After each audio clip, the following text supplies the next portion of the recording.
Sup nerds, it's basketball. Welcome to Horse, a basketball podcast about everything except for the wins and losses. My name is Mike Schubert, and I'm joined by my trusted co-host, me grueling through 3 baseball games to try and see Aaron Judge hit home run 62, to Aaron Judge finally hitting home run number 62. Baseball reference right off the jump.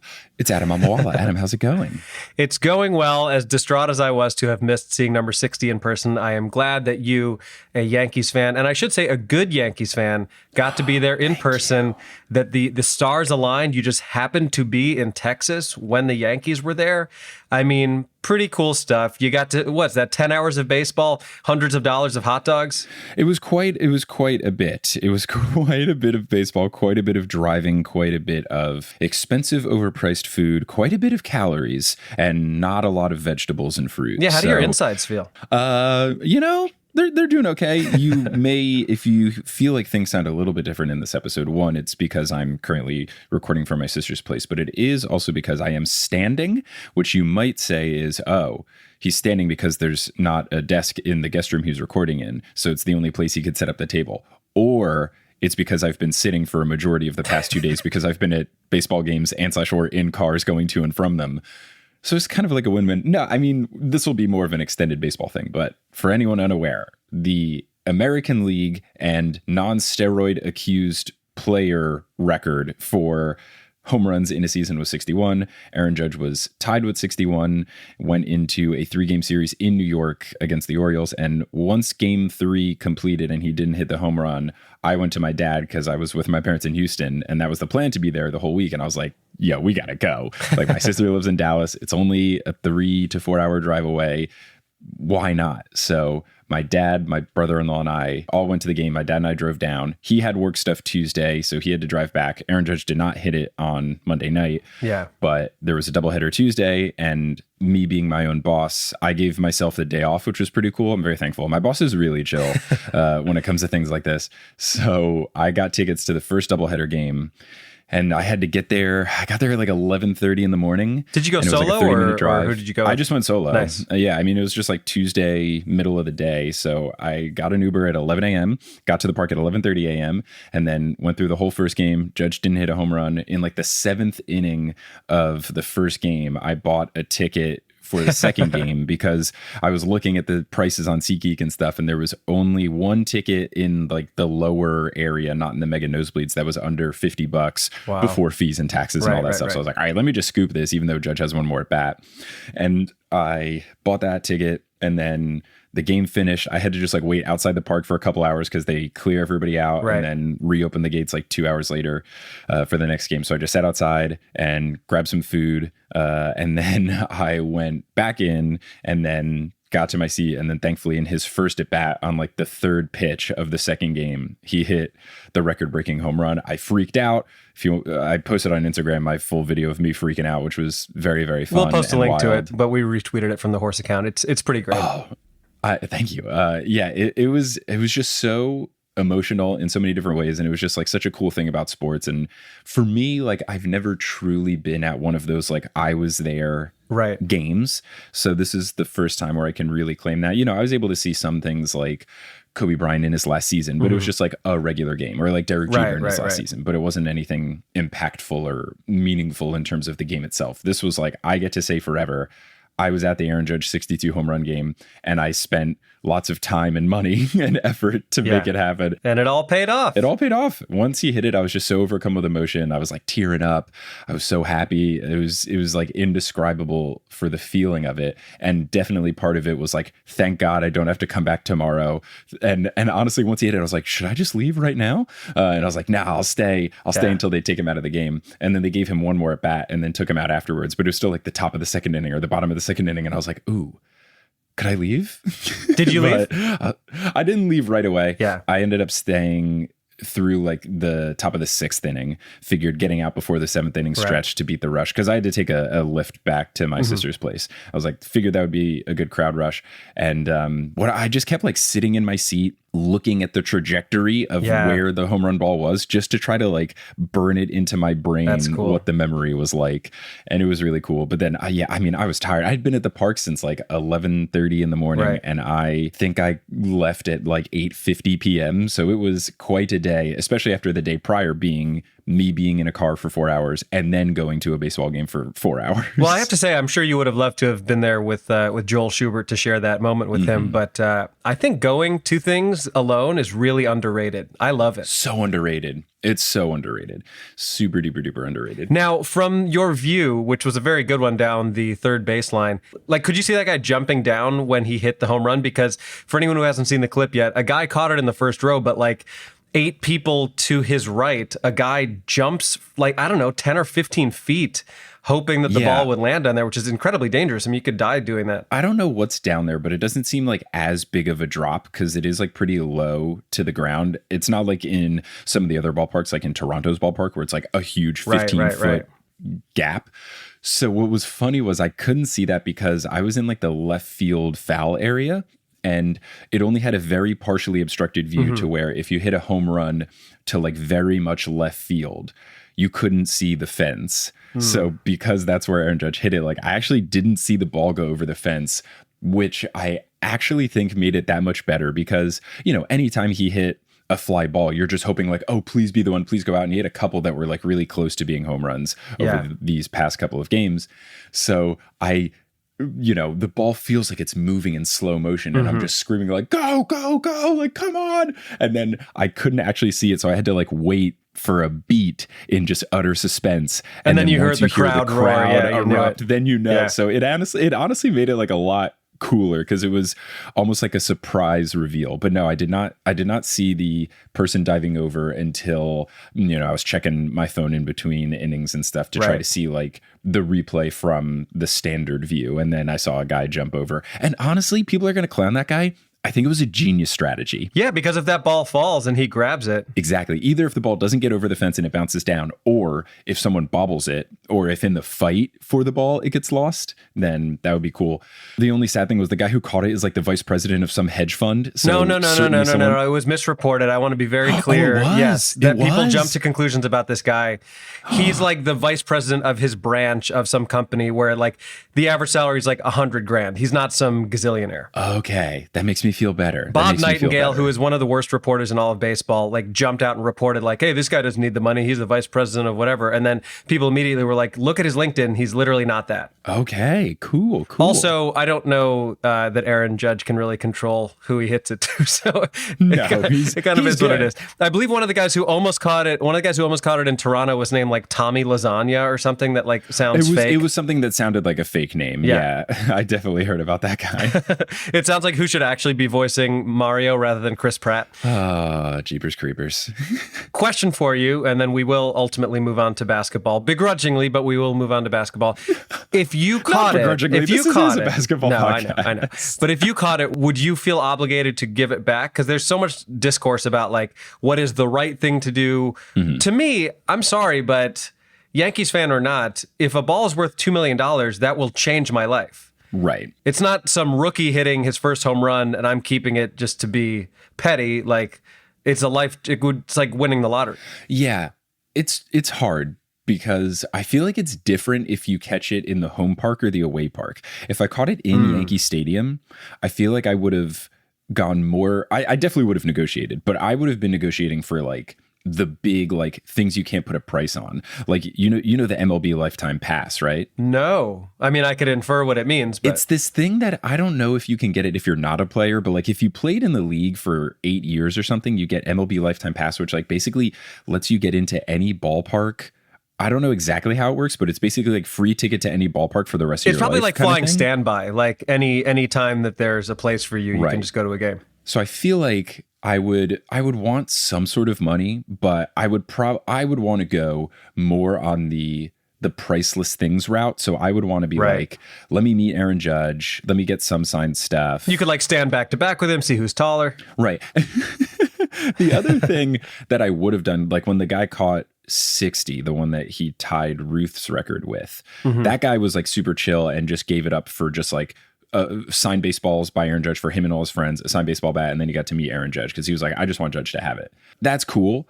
I also would have been like, I want a ticket to every game for the rest of the season. Forget the season, for the rest of your life. Exactly. I feel like I think the dream thing would have been like, I'm not going to ask for $2 million full dollars, but maybe give me a little bit of cash and then give me some sort of like things that don't necessarily have dollar values attached. Right. But I would want to not be a jerk about it. Yeah. Now, if it was the other thing, like this guy was a Rangers fan, if it was some other team, I would have just been like, give me $2 million.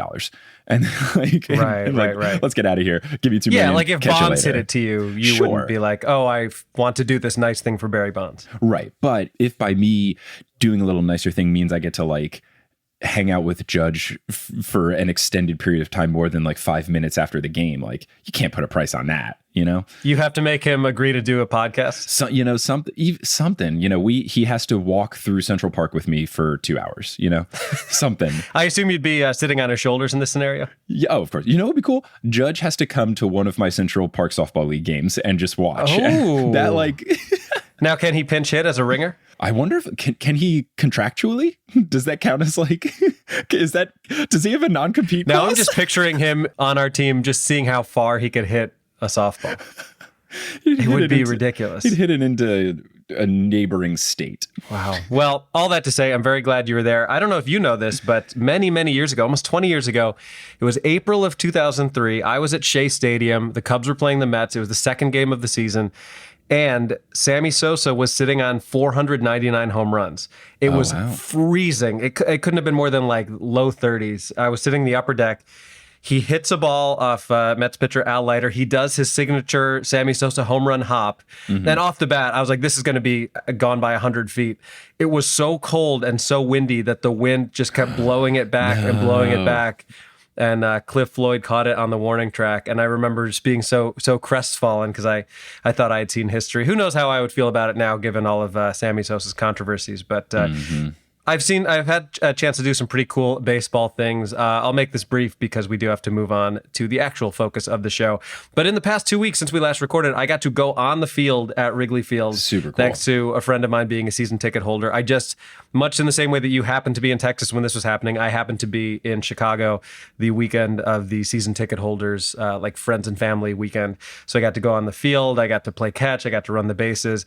And then I got to interview Cubs World Series manager Joe Madden a couple days ago. That's going to be coming out on my baseball podcast, Away Game. So if you want to listen to that, if you're a baseball fan, go check that out. It was surreal. Like just, you know, in the way that you've heard someone's voice so many times and then you're talking to them. It was very, very cool. And lastly, a shout out to longtime producer level patron Siobhan Ellsbury on the Mariners getting back to the playoffs. I'm thrilled about it. I'm sure. I don't know how you feel about the Mariners, but they're my team at this point. I would love to see them go far in the playoffs. I have no particular love for any other playoff team.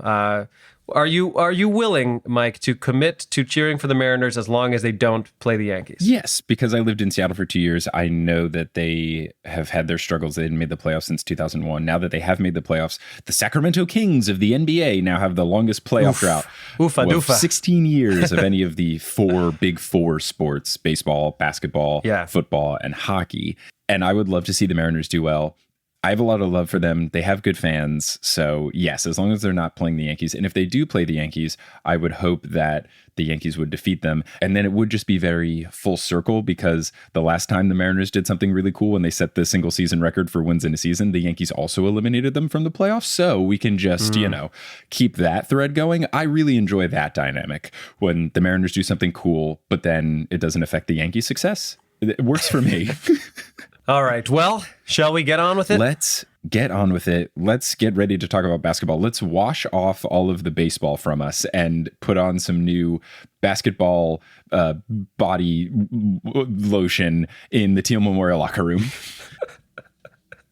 What exactly is basketball body lotion? It's just... have you ever seen those things where it's a jar of peanut butter and jelly in the same jar. I have seen that. So it's kind of like that, where it's just like lotion, but somehow it's orange with the black lines in it, like a basketball is. So you can tell there's multiple things in there, and you just wonder, like, how did they get that in the jar to be in that shape? Because that's what always makes me curious when I see the peanut butter and jelly thing. It's like there's vertical perfect lines of peanut butter and jelly. I just want to see the machinery. It really speaks to the laziness of Americans that the idea of just reaching into two different jars is too taxing. The only time I've come close to that is when I used to pack a lunchbox if I was going somewhere and was going to make a PB&J when I was going somewhere else. And every now and then, just to save space in the lunchbox, I would put a scoop of peanut butter and a scoop of jelly in the same thing. Because it's like, it's all going on the same place anyway. But to leave those things in the same jar for an extended period of time in your fridge, come on, guys. What are we doing? Ooh, how about a jar of peanut butter and Nutella? I mean, could work. Potential new sponsor / invention? Nutella, hit us up. So, you know who also would love to have a nice peanut butter and Nutella combined sandwich? I mean, it would have to be our patrons, and particularly our newest patron. Yes, as long as our patrons don't have a hazelnut allergy, I'm now realizing it would be... or peanut. Oh, yes, true. It would be one of those patrons. So shout out to our newest patron, Patty VCK. And I'm assuming it's VCK and not Vic really loudly in all caps. We can clarify. I assume it's VCK. I do as well. Let us know if that's incorrect. But also shout out to our existing producer level patrons, Polly Burge, Kendra Hadley, Salvatore Testa, Trust the Process, Siobhan Ellsbury, He Sells Seashells, Don't Go Chasing Taco Falls, Bang, Bang, Long-Suffering Timberwolves fan, Roast Beef Debris, Kay the Conqueror, Basketball is Life 2, Michaela Loves Allison, Denver Steam Nuggets, Anna Borgelli, Weird Questions, Mitch Chrysler, Steph Curry, Para Tres, Bang, Lobster Biscuit, Hi Trish, and Ginger Spurs Boy. I mean, I'm trying to be creative with these Steph Curry variations. It's pretty good. When I read, because I don't read these ahead of time because I like to be surprised by them. When I saw that the first two were Steph Curry, I was like, did Adam not change it? And then I saw that it said Para afterwards, and I was like, uh-oh. Hola. Now, we had mentioned potential new sponsors, but you know what we also have for this episode? An existing sponsor. We do have an existing sponsor. Adam, how about you tell us about that existing sponsor? I sure will. All right, folks, our sponsor today is, once again, BetterHelp. Now, today we are going to talk a little bit about problem solving. Most of us live very busy lives. I can certainly speak for Shoobs and myself as our own bosses. We have a lot of things going on at any given time. Sometimes it gets overwhelming, but the idea is you don't want to get stuck focusing on your problems instead of working on solutions. So it can be very tough to train your brain to stay in problem-solving mode when faced with a challenge in life. But when you learn how to find your own solutions, there is no better feeling, and a therapist can help you become a better problem solver, making it easier to accomplish your goals no matter how big or small they may be. I say this every time. I will continue saying it for as long as BetterHelp sponsors us, and perhaps even after that. I am a big proponent of therapy. I have been to therapy. I should go back to therapy. It is always good, no matter what is happening in your life, to check in with someone, make sure everything is all right with your mental health. It should not be ignored. Now, if you're thinking of giving therapy a try, BetterHelp is a great option. It is convenient, accessible, affordable, and entirely online. You can get matched with a therapist after filling out a brief survey, and you can switch therapists at any time if that particular therapist does not work out for you. They make it very easy. So when you want to be a better problem solver, therapy can get you there. Visit betterhelp.com/horse today to get 10% off your first month. Once again, that's betterhelp.com/horse. Yes, and now we can move on to the next fun segment here in the Teal Memorial Locker Room, NB Q&A. This question comes from patron Ollie Moss, who asks, there are a bunch of NBA team names that make zero sense. So if you were to rename some of those teams, what names would you choose? I like this. This is kind of like an alternate version of what we did, I think in episode like 15 of Horse, we had Jeffrey Craner from Welcome to Night Vale come on, and he traded all of the team names so that everything made sense, and more so than just moving teams back, because some of them, for example, the reason the Utah Jazz are the Utah Jazz is they used to be the New Orleans Jazz, and then they moved to Utah and just kept the name. So he didn't just move them back. he reshuffled. But I like this. This is a bit of a twist. We're just going to change the ones that don't make sense. So let's quickly go through the ones that I think don't make sense. Yeah, I've got the whole list here. So Atlanta Hawks, I don't know if Atlanta is specifically known for Hawks. I guess it's fine. Yeah. Boston Celtics obviously makes a lot of sense. Brooklyn Nets is just boring. Nets is... You're named after a piece of equipment. It'd be like if a football team was called the Goalposts. Right. So what would be a good name change for Brooklyn? The Brooklyn hipsters, the Brooklyn, why is it so expensive to live here's, the Brooklyn, why is public transit so bad here's, the Brooklyn waiting on the L trains. That would be pretty good. I sense that you don't like Brooklyn very much. No, I hate it. I think it's awful. Some sort of Biggie Smalls reference could be fun. Except Biggie Smalls was a Knicks fan. He's from Brooklyn, but he's a Knicks fan. He was a Knicks fan. Maybe he would have become a Brooklyn Nets fan if there were a team in Brooklyn. Who can say? You know what? The Brooklyn Big Poppas could be fun. That is a lot of fun. Let's go to Charlotte Hornets next. I don't know what else Charlotte is known for other than the Charlotte United Hubs. Oh my gosh. Chicago Bulls. Nah, too classic. I mean, iconic. We're not changing that. Cleveland Cavaliers. Fine. Mavericks is fine. Nuggets is fine. Nuggets is actually very on brand. Pistons is on brand. Warriors is fine. Rockets is on brand. Pacers is on brand. Clippers, that's the first one that doesn't make sense. LA is not a port town. Right. This was a holdover from when they were the San Diego Clippers. Let's see. We're renaming the Clippers. I mean, we could go like the Pirates if you want to still go boat themed. We don't have a basketball team called the Pirates. Yeah. Or we could just go with like the influencers. Yeah. And then same thing, the LA Lakers, that is a holdover from when they were the Minneapolis Lakers. I mean, you could also go body of water, you could be like the Los Angeles Riptide or something. You know what I would like now that they play in crypto.com arena, if they were just the Los Angeles Staples. Ooh. They are kind of like a staple of the city, and then it would be like a clever way to keep Staples involved. It's fun. Memphis Grizzlies, that's also a holdover from Vancouver Grizzlies. So what kind of bears are in Memphis? Are there any bears there? I don't know. I would think Memphis should have something music-y. It's such a classic music town. I know St. Louis has a hockey team called the St. Louis Blues, but maybe like Memphis Blues could work. Memphis Blues or like the Memphis Soul or something like that. Memphis Soul could be really cool because then it could go it doesn't have to explicitly be music. Right. Miami Heat works, Milwaukee Bucks work, Minnesota Timberwolves works, New Orleans Pelicans works because that's the state bird. New York Knicks works because Knicks is from Knickerbockers, which is just a way back in time to say New Yorker. So they really are the New Yorkers, which is great. Yeah. Oklahoma City Thunder works. Thunder's a little boring.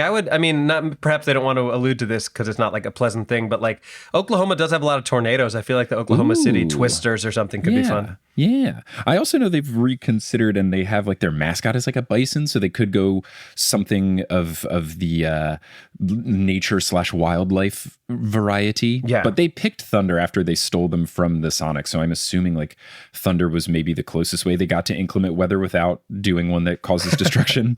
Orlando Magic makes sense. 76ers make sense. Suns make sense. Trailblazers make sense. Kings make sense. Spurs make sense. Raptors, we got to change the Raptors because they picked that name only because they did a fan vote in 1995 after Jurassic Park came out and everybody picked Raptors. They need something else. What do people associate with Toronto? The Drakes? Not Drakes. I mean, if you did the Dragons, a Drake is like a type of dragon, but then we're just basically doing the... Is that like a combination of Drake and Kraken? Is there like a state bird of the area in which Toronto's in? Which was that Ontario? I think so. I don't know. If you're Canadian and you have an opinion, let us know. Okay, apparently the state bird of Ontario is the loon, the common loon. The Toronto Loons does sound fun. Yeah, why not? Utah Jazz, I think that they should be something about either mountains or bees. As someone that was in Utah last week, those were the two things. You could be like the Utah Wasps, could be pretty sweet. It's kind of intimidating. What does Utah have to do with bees? I think they just have a lot of bees there and they do honey products and stuff. You know how every state has a little like different outline when you're driving on the highway, and usually it's like the shape of the state, unless the state is in an odd shape. Theirs is like a bee honeycomb type thing. Huh. I think the Utah Wasps could be really cool. Certainly not the Jazz. Not the Jazz. And then the Washington Wizards. Wizards isn't wonderful. I feel like we could get something else in the mix. Yeah, and it's always political though. That's the thing. Like for DC, it's always like the Senators or the Capitals. So I'm trying to think of what else DC is known for that's not politically affiliated? Oh, they're I think their G League team is called this, but go-go dancing was invented in DC. So I think that's very specific. Their G League team is called like the Washington Go-Go's or something. So they could just like take that name. I'm on board. Sweet. We've done it. We've fixed some of the bad names. Thank you so much for your question. Reminder, if you have a question for MBQ&A, send it in. And if you're a patron, you get preference. So with that complete, let's get into full court press. Get it like the news? Yeah, let's do that. Let's do it. So there is a bunch of news, some fun, some less fun. Let's start with the least fun, just to get that out of the way. This happened basically the day after we recorded and the day after we thought we defeated the horse recording curse by doing a 2-part recording. How naive of us. This is what you get for tempting fate. We recorded part 2, and then the next day there was news broken that Ime Udoka, the head coach of the Boston Celtics, was under some scrutiny and potential suspension for an inappropriate or at least not great workplace relationship. Now, I'm going to post something up to the Patreon. By the time this episode is live, it will already be there. But the day after this came out, I just kind of did an immediate sort of talking into my phone on voice memo mode thoughts about it, because the way this was reported was so gross. Because in the NBA, you've got the whole Woj versus Shams trying to break news. And basically what happened here is that Adrian Wojnarowski from ESPN broke news that like this was happening, but then didn't have all of the details yet. So all he had was basically that there was some sort of thing with an internal investigation where Ime Udoka was going to get in trouble. And then Shams Charania from The Athletic, he reported that it had to do with a consensual workplace relationship. And that's kind of all he said. And then people were really wondering, especially on the heels of the Robert Sarver stuff. And because at that point, I think they knew that there was a chance that Udoka would have been suspended for a year. It's like, how is a consensual workplace relationship the same punishment as someone who was awful and all these people complained about and all this other stuff that wasn't consensual? Then after a couple of days of that and people doing lots of hot takes, then Shams Charania did more reporting to clarify that it started as consensual, but then it got a little inappropriate and it got to the point where it seemed like the woman involved didn't want to have things continue, but Udoka wanted things to continue. And then it got into like unwanted attention, advancements, etc. territory. So it was certainly messier. And it just stinks that in the NBA, we have all this reporting, trying to break news and get hot takes in and all that. And this is something about like real people with real families and real lives. And it's not just like a trade. It's not just like a contract. Right. This is something really serious. And I think that the fact that we have this quick culture, the media's got to get all their thoughts out there as fast as they can, it made this really bad. And it just really rubbed me the wrong way for the whole thing. Yeah, no, I could not agree more. The other thing that bothered me was that I feel like I saw a lot of tweets and comments from people who I know don't follow the NBA. And frankly, I don't know if it would even matter if they did. But the gist of all these tweets was like, why is someone getting fired for cheating on their wife? But that's a really reductive way to look at it, because the fact of the matter is, if Ime Udoka were having an affair with some random person, this would not be happening. So it's the fact that it was with a fellow employee. Also, of course, the fact that it was not fully consensual from what it sounds like. But the point is, there are a lot of people involved in the NBA and everywhere in the world who cheat on their spouses. It sucks, but it is a reality. People do not generally get fired for that. But it's almost the same thing as when people get fired for saying something and then everyone's like, well, whatever happened to the freedom of speech? It's like, well, you are allowed to say what you want, but if you're doing it as a employee, your employer is also allowed to dole out consequences for your behavior. Right. You have freedom of speech. You don't have freedom of consequences. Right. And this, as a comedian and someone who has witnessed a lot of people being, I would say, rightfully canceled in a lot of situations, it reminds me a little bit of what happened with Louis C.K., where part of what made that so inappropriate was like, these were people who worked for him. So to even describe something as consensual in the first place, when the power dynamics at play indicate that if that person doesn't say yes, their job might be on the line, that is a huge problem. And there's a reason that the Celtics don't want that happening. Right. And I think that's what made it more serious as more reporting came out, is that it was clarified that this person was someone on the Celtics staff. So not just someone that worked for the Celtics organization. It's not like he had a relationship with the person who runs the social media account or whatever. It seems like it was someone on the coaching or in the coaching realm. Right. Who would be a subordinate of his. Exactly. It seemed like someone who reported to him. So that's what makes it really gross. And I also am frustrated by the fact that it seemed like the Celtics were trying to do everything right, and the whole breaking news culture got in the way of it, because the Celtics were doing internal investigations. Apparently they found out about stuff in like July. They were really trying to keep this in-house, right. And they seemed like they were doing the right thing of like, let's figure everything out. And once we know everything, then we can lay down the punishment and and we can talk about this and everything. And it just felt like the reporting around it kind of rushed them into doling out stuff before. And I don't even think they've released like an official thing aside from the fact that he's not going to be the coach for the year. So it seemed like they were trying to handle this internally since it is so serious. And there's even people like Matt Barnes, who's a former player, now a media guy. He was one of the people that was very upset before more reporting came out, because a lot of people were thinking like, is this another classic case of racism where, you know, white owner does awful stuff, year suspension, black coach does not as awful stuff, at least what people thought before the extra reporting came out, but he gets the same suspension. He had this kind of thought. Stephen A. Smith had this kind of thought, but then Matt Barnes like went to social media afterwards and was like, hey, let me just retract what I said. Someone with knowledge of the situation told me what's up, and it's way worse than what I thought. And Matt Barnes is someone who drove hundreds of miles to fight someone that I don't remember how the whole like him versus Derek Fisher love triangle. I don't know who was the ex of who, but like this is a guy who drove 100 miles to fight somebody over a relationship issue. So if this guy is saying it's really bad, it might be quite bad. And unfortunately, what we see with Shams and Woj is kind of a microcosm of our culture as a whole, is it not? Right? Like the way the journalism is now, it seems like the emphasis is more on getting there first than actually getting the facts right. And that is not good. No, I would hope that would change. And that's what my little voice memo thing the day after was mostly about. So we'll see how this all develops. But at this point in time, Ime Udoka is not the coach. The Celtics have an interim coach who does have a domestic abuse history in the past. So good job, Celtics. Well done.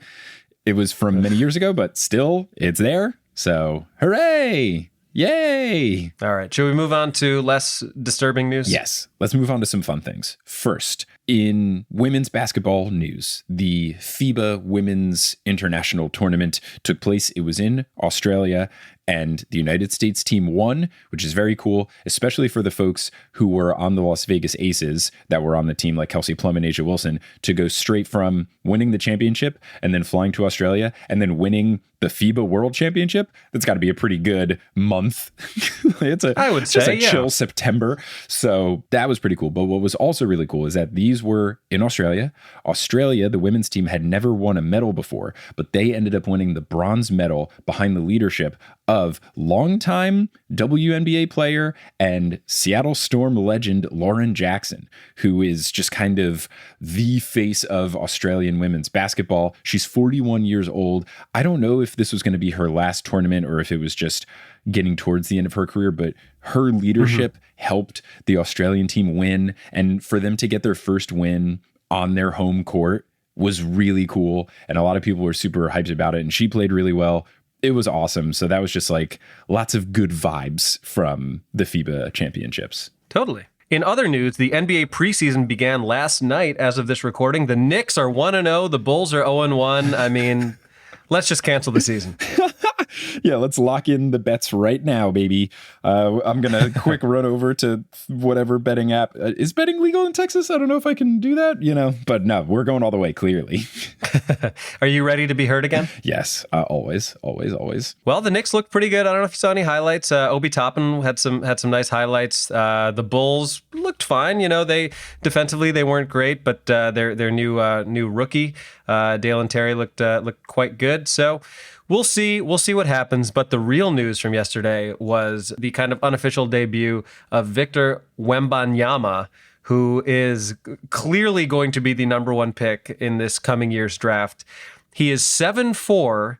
He plays like Kevin Durant, but taller. I don't even know how to describe what this person does in a way that seems possible. It's funny because the whole description of Kevin Durant was always, wow, imagine if a guard, someone with skills like a shooting guard, dribbling and shooting and passing all this stuff, people who are usually 6'6". Imagine if that person was 7 feet tall. That's Kevin Durant. And now for this guy, you have to say, imagine if Kevin Durant was 4 inches taller and was 7'4". So in like 2065, we're just going to have like a 9 foot tall point guard. I guess, if we follow this trajectory. But yeah, he plays like someone who is 6'4", but he happens to be 7'4". And then he's also good at the things that come along with being very tall, like blocking shots, grabbing rebounds, dunking. He doesn't have to jump to dunk. That's how tall this guy is. A basketball rim is 10 feet tall. He can do that without leaving the ground. There was a freeze frame of him stealing the ball, and he was like 6 feet away from the person he was stealing it from. Like, his arms are so long that he almost doesn't look like a real person. And he looks smooth when he plays. It's not like some of these other incredibly tall smooth guys that sometimes look like a baby deer trying to learn to walk, where it's just like, my limbs are so big, what do I do? This guy looks very fluid. It's interesting and exciting. Right. Yeah, my hope is always just that he stays healthy in the same way that we've seen Chet Holmgren, the top pick for the Oklahoma City Thunder, suffer a pretty severe and specific injury as a Lisfranc foot injury. So I hope that the Victor stays healthy. I have to assume that teams are going to be tanking to try to get that pick. And I know Adam Silver doesn't want that, but it's going to happen. It's going to be brutal. The Spurs are already really set up to try and get him. The Jazz, that was part of their reason for trading away a lot of guys. I think that when March and April come around, the last month and a half or so of the NBA season, you're going to see lots of teams really not try. You're going to see a lot of blowout games that, are 30-point deficits at halftime. So it's going to be an interesting race to try to get this guy, because he truly seems like franchise-altering levels of talent. Yeah, I mean, he seems league-altering. I don't know that we've ever seen someone quite like him. No. And what is he, 17, 18? Something like that. I would assume 18, but he's very good, and he's already ready to take shots and stuff, not just on the court, but off, because the game that he played last night on October 4th, we're recording this on October 5th, was against the G League Ignite. So the G League has a team that is independent from all the other teams, but it's an alternative for players. If they don't want to go to college, they can just join this G League team, get some money, which is pretty cool. It's a good alternative. They have a player on their team who is presumed to be the number 2 pick. His name is Scoot Henderson, which is a great name. So we've got Victor Wembanyama and Scoot Henderson, really powerful. One guy has a strong last name. One guy has a strong first name. So they battled. They both played really well. It seems like Victor's going to be number 1, Scoot's going to be number 2. And when asked about this, Victor said, quote, "If I was never born, I think he would deserve the first spot," which is a fantastic quote, because yikes. Sure, it is a burn, but it also is a compliment, but it also is a taunt, kind of boasting up yourself. It's a masterful phrase, because you've done so many things great in one sentence. Really, really solid. Wow. And if this guy can also talk some smack in addition to smacking balls all over the place because he's 7'4", I'm excited for Victor Wembanyama.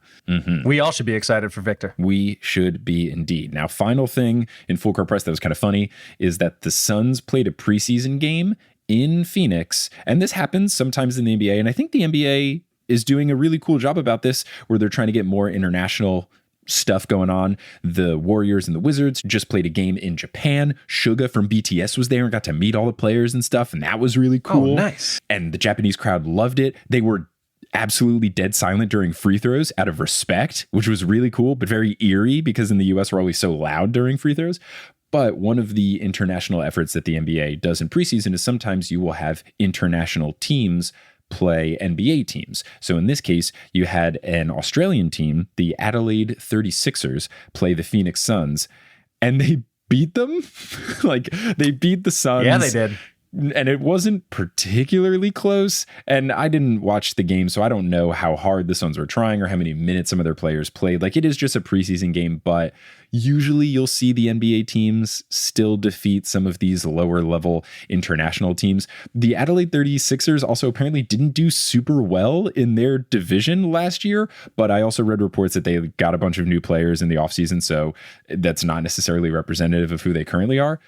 But they beat the Suns. People were making fun of the Suns. And then Devin Booker posted a classic LeBron quote where I think it was after LeBron lost his first finals appearance when he was with the Heat and they played the Mavericks, and LeBron played really poorly, like incredibly poorly. There was some quote where he was addressing, there's a lot of people that are excited to see you fail or love to see you not win. How do you feel about that? And LeBron gave a pretty good quote, basically just saying, like, if you're putting all this effort into me failing, like, that's fine. I'm just going to worry about me. I don't care about you. Like, it says more about you if you're happy with my failure than, my approach, which is just worry about my own success.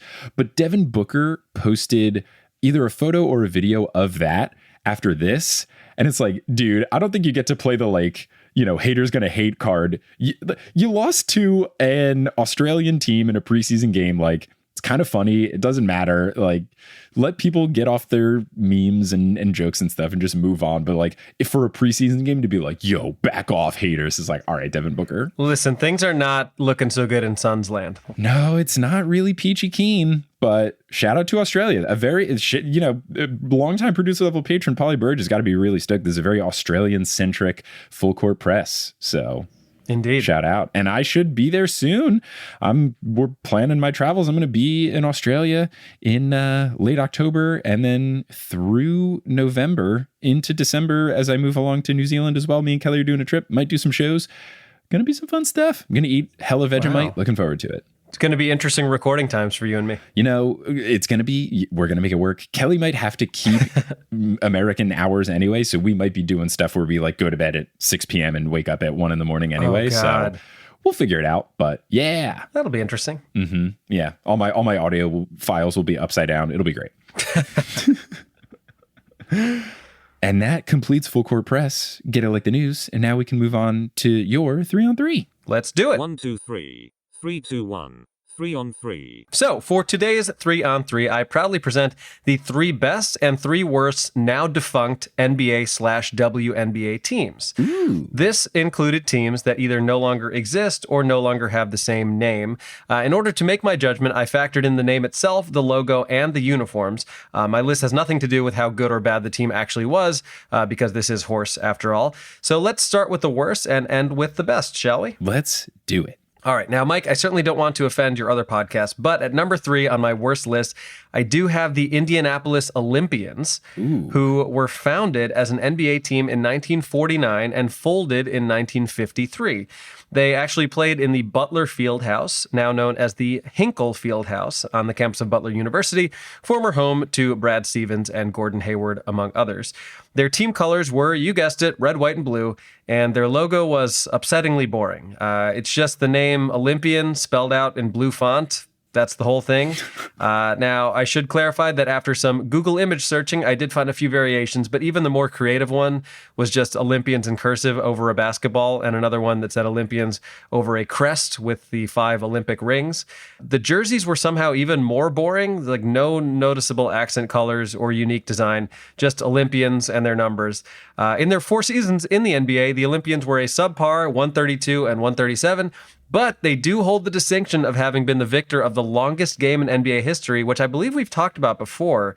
It was a 6-overtime victory over the Rochester Royals, played on January 6th, 1951. And to this day, it remains the most notable event in American history to have occurred on January 6th. Let's move on. At number 2, we have the short-lived Portland Fire of the WNBA, who were only around for 3 seasons from 2000 to 2002. Now, some of you may recall from our last episode's NB Q&A, Mike and I both felt that Portland would be a great city for WNBA expansion, but perhaps we were wrong. Did you know there had been a WNBA team in Portland? Maybe. Recently I did some sort of 3-and-3 about, like, I thought I did it on WNBA teams that don't exist anymore. So if I don't feel like I did a deep dive. I think I did some sort of 3-on-3 on like the best and the worst, just specifically WNBA ones that don't exist anymore. I can't recall. So I don't think I discussed the Portland Fire. Yeah. Well, our ideas for team names were the Portland Beanies in honor of Portland's intense hipsterdom, or the Portland Roses, which was Mike's idea, which would make sense given that they played at the Rose Garden. Similar to the Trailblazers of the WNBA, the Fire's colors were red, black, white, and gold. Is that the same as the Trailblazers? Is gold involved in the Blazers? Not really. It's just kind of the red, white, and black. But other than the incredibly uncreative team name, what really bothers me about the Portland Fire was their logo. It's a WNBA ball wrapped in a flame that can be best described as something someone made in Microsoft Paint in 3 minutes. It reminds me of those memes that say my passion is graphic design and then has like 8 different fonts. It's really, really bad. Oh, that's not ideal. No, not at all. The font is also exceedingly basic and boring, and the jerseys were not much better. The best way I can describe it is they look like the jerseys that they give players in those charity games where it's trying to look like a professional jersey, but it just comes off looking cheap and poorly made. During their first 2 seasons, Portland was absolutely abysmal, but in their third year, they finished with a respectable 500 record at 16-16. This was particularly impressive because the Fire had lost their star player and 2001 Rookie of the Year, Jackie Stiles. But sadly, it wasn't enough to get them to the playoffs or to keep them from folding. After that season, former Trailblazer legend Clyde the Glide Drexler and businessman Terry Emmert attempted to buy the franchise, but the deal didn't go through. The Fire became the only WNBA team to that point who had not made the playoffs, tied with the futile Miami Soul, and like Miami, only had a 3-year lifespan before they folded. Yeah, not great. That logo is pretty bad. It really just looks like you got a basketball clip art and then a Fire clip art, and you moved one over the other. Yeah, it's the least amount of effort possible in making a logo. I think the only effort that could have been there is if you do the thing where you do right-click, bring to front to make sure that the Fire was in front of the basketball. It looks like a logo that was made by Clippy, the paperclip. It looks like you're trying to create a WNBA team. Would you like some assistance? For the last time, Clippy, no. I'm not writing a letter. All right. Finally, the single worst defunct team name goes to the NBA's Providence Steamrollers. Yes, that was in fact a real NBA team. Located in Providence, Rhode Island, the Steamrollers were founded in 1946 and folded in 1949. Their colors were burgundy, pink, and black, and their logo... That's fire. That's good, though. No, it was not. Just look up their logo. Oh, man, where to even begin? It looks like a little kid drew a tank and then wrote Providence on the front of it. Yeah. And the funny thing is that Providence was not steamrolling anyone.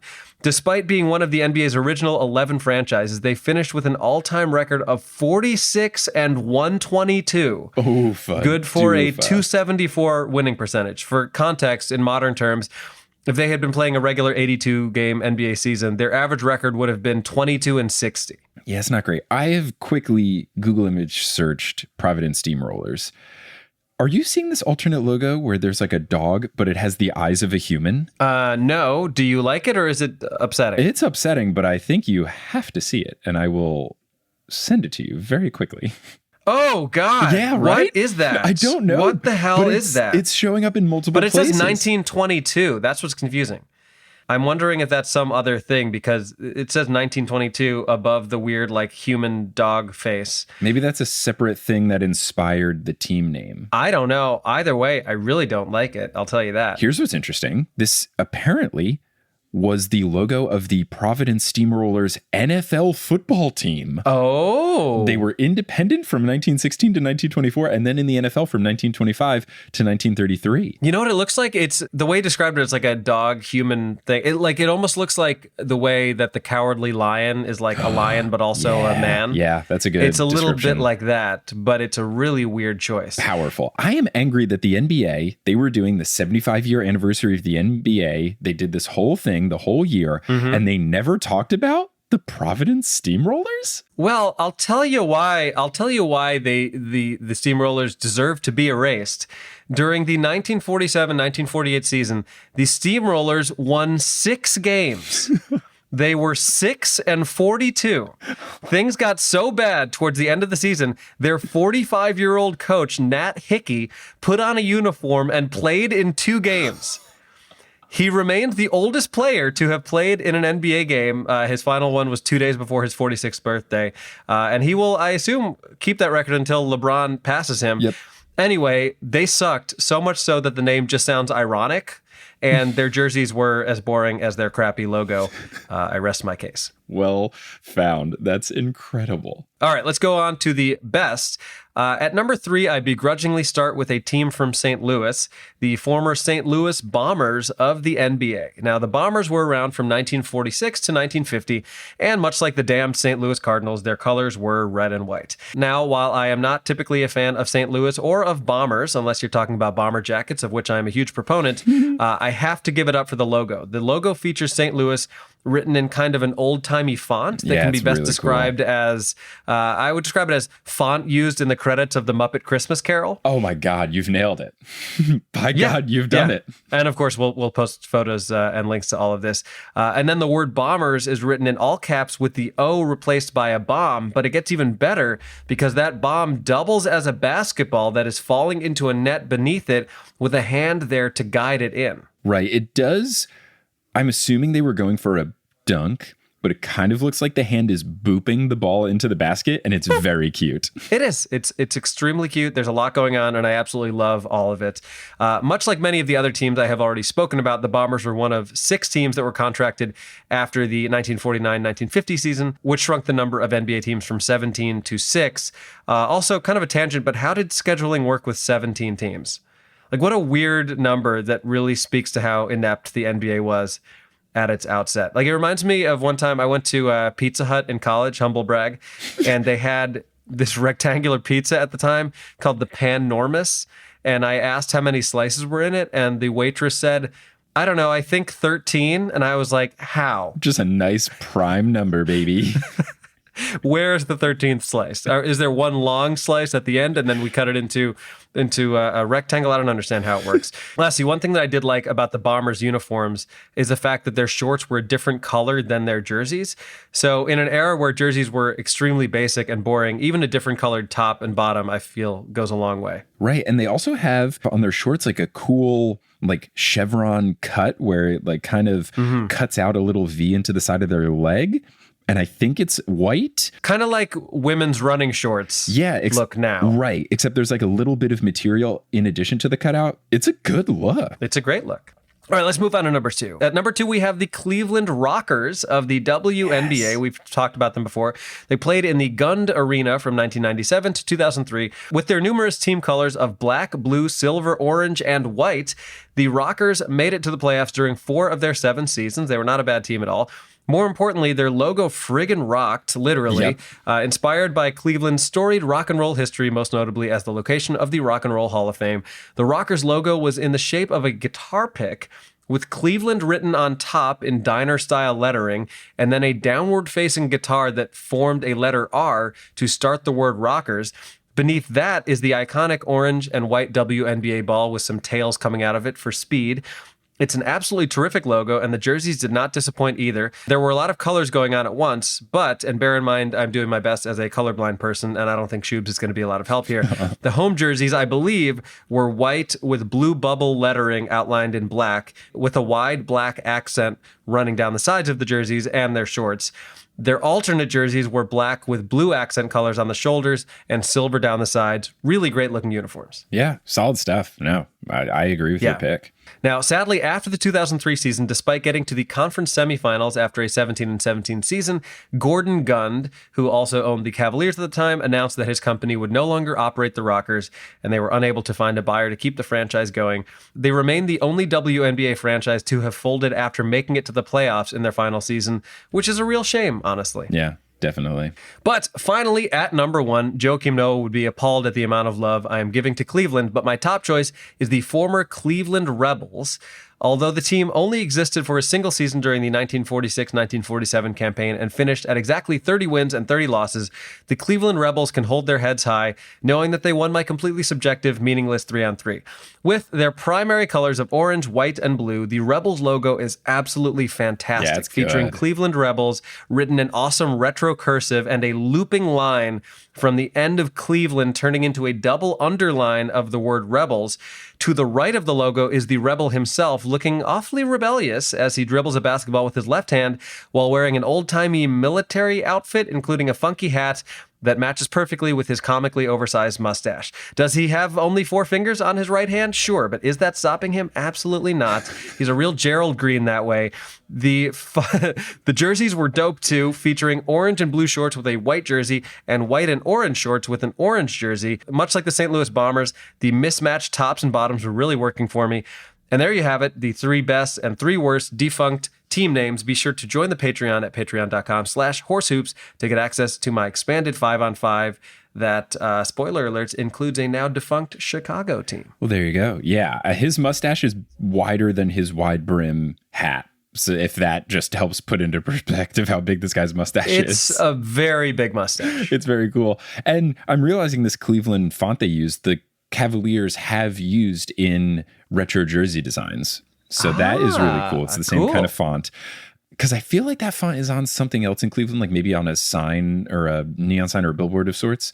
But yeah, this was fun. I'm glad you gave a shout out to Siobhan Ellsbury in the city of Seattle earlier in the episode and then didn't mention the Seattle Supersonics in this. So glad we got that out of the way. That's so weird. You know what? I think I would have. Somehow they didn't come up on a list that I was looking at. They just, I wonder why maybe it's because they just feel so like wrongly removed and they were such a core component of the NBA that it just like feels weird to act like they don't exist. I mean, I think considering this oversight, I think I have to call an audible and just put them number 1. I feel like they would clearly be that logo was so good. I love the color scheme. The name is cool. Weird. Yeah, I wonder why that didn't come up. Yeah, well, because in theory, they should be coming back within the next couple of years when the NBA expands, likely to Seattle and Las Vegas. And we get 2 new NBA teams. So maybe you were just thinking about that. Sure, let's go with that. Amazing. Well, now we can get into my That Actually Happened. So for this That Actually Happened, it was inspired by what we talked about in the top of the episode with me being in person for a night with very significant record book type implications towards the very end of the season. Because this Aaron Judge game I was at, it was the second to last game of the season where he hit home run number 62. So let me take you back to April 13, 2016, where on the same night, for games that started at the same time, the Golden State Warriors set the record for single season wins at 73-9, and Kobe Bryant played in his final game in utterly dramatic fashion. I'll never forget this night because I started out watching the Warriors and then I switched over to the Lakers, and I have no regrets about it at all. That is basically everyone's approach from people that I knew and what I did and what my friends did when we all watched it together in Houston. So I think that was the right approach. So it's the last game of the season. And, you know, just the way scheduling worked, you had Kobe's final game and the Warriors' last game of the season happening at the same time. The Warriors were playing the Grizzlies, who are not particularly good at this time, and the Lakers were playing the Jazz, who I believe were like securely in the playoff picture, so they weren't necessarily playing all of their players or trying very hard, and the Lakers were securely not in the playoff picture. So you had this weird dynamic of like a Warriors-Grizzlies game that didn't really mean anything in terms of the playoff picture because the Warriors were clearly the number 1 seed. Right. Didn't really have any serious implications, except for if they won, they would beat the Bulls record that had been in place since 1996, where they went 72-10. So that was really cool. And then you also have this Lakers Jazz game where like, doesn't matter if the Jazz win, doesn't matter if the Lakers win, but it's Kobe's last game. So like you want him to play well. And it was at home. It was just perfect. Like ticket sales were astronomically high, bunch of celebrities there. It was a big spectacle. And the whole big question was like, these games start at the same time. Like they both start at 7:30 Pacific. What do I do? What do I watch? Like, do I pull up 2 different screens? The Warriors game ended up being on ESPN and the Lakers game ended up being on ESPN2. My friends and I, when we watched it, was basically like, let's watch the Warriors game. And anytime it's a commercial, let's go to ESPN2 real quick and then go back after a couple minutes. So in addition, though, to this, Steph Curry was also, I think, only like 2 3-pointers away from setting the single season record for 3-pointers made in a season. So it was pretty clear that he was going to be able to do that. But then it got even more dramatic. So I'm going to just kind of go through the timeline of things that happened as those games were going on, as it went, just because it was a wild night where lots of significant and ridiculous things happened. Sure. So just before the game begun, in Los Angeles, there was lots of pageantry for Kobe, lots of, video board thank you stuff. They had thank you videos and stuff going basically like any time there was an extended dead period, like a timeout or in between quarters or whatever. They gave him a championship ring that was just like a retirement ring. So it looked like one of those rings when you win the finals, but it just like had career accolades for Kobe all over it. Flea from the Red Hot Chili Peppers played the national anthem on bass. Pretty cool. Which I remember being like very funky, and I thought it was cool. It was very unique, but the New York Daily News did not enjoy it. Oh. They tweeted, quote, all caps, anthem atrocities, : and then back to regular. Flea joins the list of performers who did a disservice to their country. And it's just like some article. Roseanne, a couple other people. Just like posted bad national anthem performances. I don't know. It's nothing compared to the Fergie All-Star Game national anthem. That is truly just the most wild performance I will have to link to if you haven't seen it. Now, after the first quarter, Steph Curry had 20 points. He had made 6 out of 9 3-pointers. And it was his 10th 20-point quarter of the season, which just kind of puts into perspective how ridiculous the Warriors and Steph Curry were that year. But yeah, after the first quarter, he has like a good end of game stats already. So pretty early on, it was clear, okay, the Warriors are probably going to win this game. We've got this in the bag. So watching the Kobe game was a little more understandable. Now, Kobe also got off to a really good start in the Lakers game. He had 7 points in the first 3 possessions, one of them being an and one, which is when you make a shot and you get fouled, so then you get to shoot a free throw afterwards. Always very dramatic, always very exciting. So both games are just off to an incredible start. Kobe went on to score 12 of the first 16 Laker points. And what was especially astonishing about this performance is that in Kobe's last season, he wasn't doing great. Like, he was still shooting a whole lot, but he was old. He had injury stuff going on.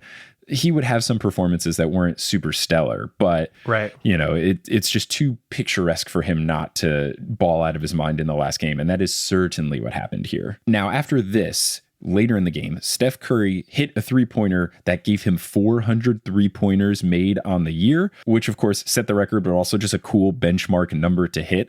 And just wild to think that over 82 games, this dude hit 400 3-pointers. That is quite a bit. My quick math would tell me that 400 divided by 82 is 4.878. So he made nearly 5 3-pointers a game. That's an absurd average. Truly ridiculous. Now, we're getting on to it being later in these games. First, the Warriors have won. It was not particularly close. Very cool. They're very happy that they've won. But I feel like the entire world was like, okay, great, let's move on to Kobe, because the Lakers game still had some time left in it. With 2 minutes left, Kobe Bryant is at 49 points. 49 points for Kobe Bryant. Already ridiculous. Already ridiculous. But there's 2 minutes left, and it can somehow get more ridiculous. And the Lakers were losing. So, people weren't expecting, okay, we're not expecting the Lakers to win. We don't feel like they have to. But, just want Kobe to have a good game. Right. Then it's like, oh, what if Kobe scored 30 points? And then it's like, oh, now the whole thought was, we don't even care if, it doesn't matter if the Lakers win or not. What if Kobe got 50 points in his final game? Like, that would be really cool. And it seemed really possible. But then it got even more ridiculous. Yeah, why stop there? What if he scored 60? How about that? Right. So the game continues onward. Now, while Kobe's at 49 points with 2 minutes left, the stats for the Warriors game is complete. Steph Curry finished his game with 46 points. He made 15 out of 24 shots. He was 10 for 19 from 3-point land, and he ended the season with 402 made 3-pointers. Truly ridiculous. So let me actually do some other quick math of 402 divided by 82, which is 4.9. So still about 5 stands, but a little closer to 5. Wow. So back to the Lakers game. With just under a minute left, Kobe gets up to 56 points. And now the Jazz are only leading by 1 point. Now, if you watch this game, were the Jazz playing particularly hard against Kobe? I would say no. Maybe not, but you still have to hit the shots. And Kobe was an outside shooter. Like, he's hitting threes. He's coming off of screens. Like, It was impressive. What I remember the most about this game was like they kept cutting to all of the incredibly famous people who were at the game. I know like Snoop was there, Kanye, who was slightly less problematic at the time, was there, and everyone's face looks like all of our faces watching, which were like, I cannot fucking believe he's doing this. Yes. Now, Kobe started off the game shooting really well and shooting well from three, which was surprising. He did finish the game with not great shooting numbers. We can get to that in a second, but it definitely started off like, whoa, and then it was a little more of like, oh, okay, but the ending just made it all okay, and that is totally fine. He's at 56 points. Jazz are only up by 1. He scores again, and it's classic, Kobe fadeaway kind of stuff. Puts him at 58 points, and now the Lakers are up by 1. Then he gets fouled and goes to the foul line pretty much when the game was intact, looking like the Lakers are going to win. Just a couple seconds left. And now he's at 58, so the thought is, okay, he's got to make these 2 free throws, because then he'll be at 60, and that's just a cool number. And he makes both of the free throws. The place goes absolutely wild. It would have sucked if he split those. Yeah, that I remember actively watching it because he made the first one, and I was like, there's only a couple seconds left. So what probably would have happened if he missed it is that would have been it. And I was like, this is such a perfect storybook thing. They've come back. They've won the game. He scored all these points. If it ends with clank off the back of the rim.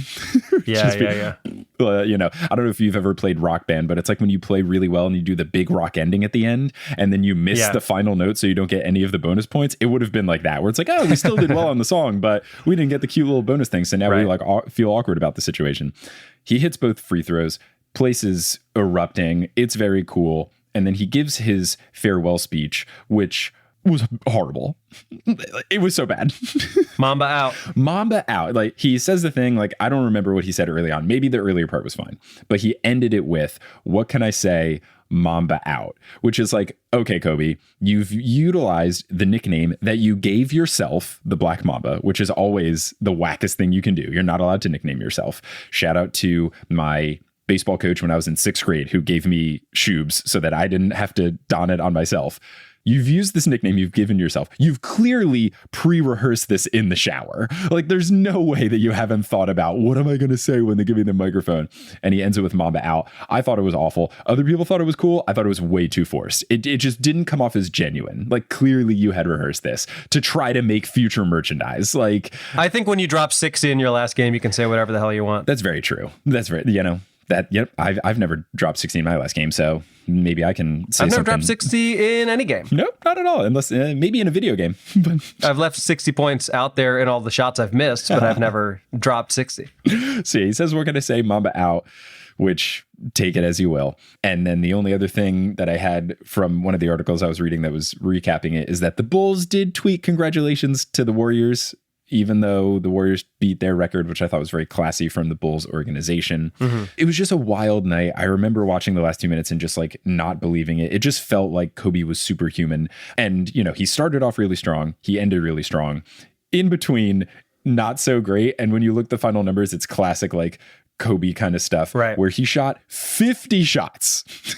Yeah, it was an Iverson-ass game right there. What was he, like 21 of 50 or something like that? 22 of 50, which is 44%, which isn't like atrocious from the field. So many shots. Especially on that high of volume. Like, it's not that bad. I do appreciate that in the game, it was basically like, let's just give Kobe the ball and then he can figure it out. The more disappointing thing was he was 6 of 21 from three-point land, which is 28.6%, which is not ideal. He was 10 for 12 from the free throw line, so that's pretty good.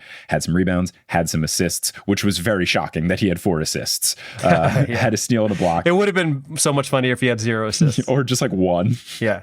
It was just a wild game. It was a wild night of basketball to watch. And it was cool that like the 2 things that people were hoping for both happened, which was awesome. And it just happened to work out where the Warriors game finished early enough where basically everyone got to watch those last 2 minutes of the Kobe game, which were the best. And I'm pretty sure if you go on YouTube, you can find just like maybe even one of the times the NBA does uninterrupted things where they don't do a highlight reel, like there's no cuts. There's got to be something on YouTube about Kobe's final thing, so we'll put a link to that. But it was just cool, and it felt perfect for me to talk about where, I was at these baseball games hoping a specific thing would happen. People, I'm sure, went to these basketball games hoping a specific thing would happen, and they did, and it was just ridiculous, and we'll remember them forever. And on that fateful day, a couple of years back, that actually happened. Thanks for listening to this episode of Horse. Horse is hosted by Mike Schubert and Adam Mamawala. Our editor for this episode is Kevin McCain. Want to give a shout out to editor of the past many episodes of Horse, Misha Stanton. There's some changes happening in Horse, and they're still underway. Once things are all official, we can talk about it more, but want to give so much love to Misha for all of the work that they did on the show. We love you, Misha. They were an editor, but they were so much more. They helped so much with the show and brought some things, production value outside of editing or giving us information. Bird noises, ding, ding, dings. So many things that brought forth the content more so than just simply editing. So shout out to Misha. You will be very, very much missed. Thank you so much. We'll always have the memories and we'll always have our friendship, which will continue. The music is by Bettina Capamanas, the website is by Kelly Schubert, and the art is by Allison Wakeman. Thank you to our producer-level patrons, Polly Burge, Kendra Hadley, Salvatore Testa, Trust the Process, Siobhan Ellsbury, He Sells Seashells, Doko Chasing Taco Falls, Bang, Bang, Long-Suffering Timberwolves fan, Roast Beef Debris, Kate the Conqueror, Basketball's Life 2, Michaela Loves Allison, Denver Steam Nuggets, Anna Borgelli, Weird Questions, Mitch Chrysler, Steph Curry para tres, Bang, Lobster Biscuit, Hi Trish, and Ginger Spurs Boy. Follow us on Instagram and Facebook at Horse Hoops and on Twitter at Horse_Hoops because Horse Hoops did the logo design for the steamrollers. They made the dog human one. Had to get them banned. Big old woof in the worst way. Go to our website, horsehoops.com, for links to some of the fun stuff and disturbing stuff we talked about today, including probably that really weird logo. And if you want to support the show, you can do so by going to Patreon, patreon.com/horsehoops, where we've got the 5-on-5 Adam talked about. We've got the bonus audio that I talked about. We've got stickers and jerseys and a bunch of other fun stuff there. And you can also go to horsehoops.com/merch to get some horse merch, like Sup Nerds It's Basketball t-shirts or digital replays of old live shows. Now, we're going to end this episode, as we always do, by saying something on the count of 3. What are we feeling? You know, I can't believe I'm doing this for a second time in 3 episodes, but Aaron Judge did hit the home run you were looking forward to so much. So a perfect way to end the episode and also use an iconic Yankees catchphrase is to just say, see ya. So how about a see ya on 3? How about instead of 1, 2, 3, though, we say 1, 2, 62, see ya. Okay, I'm in. 1, 2, 62, see ya.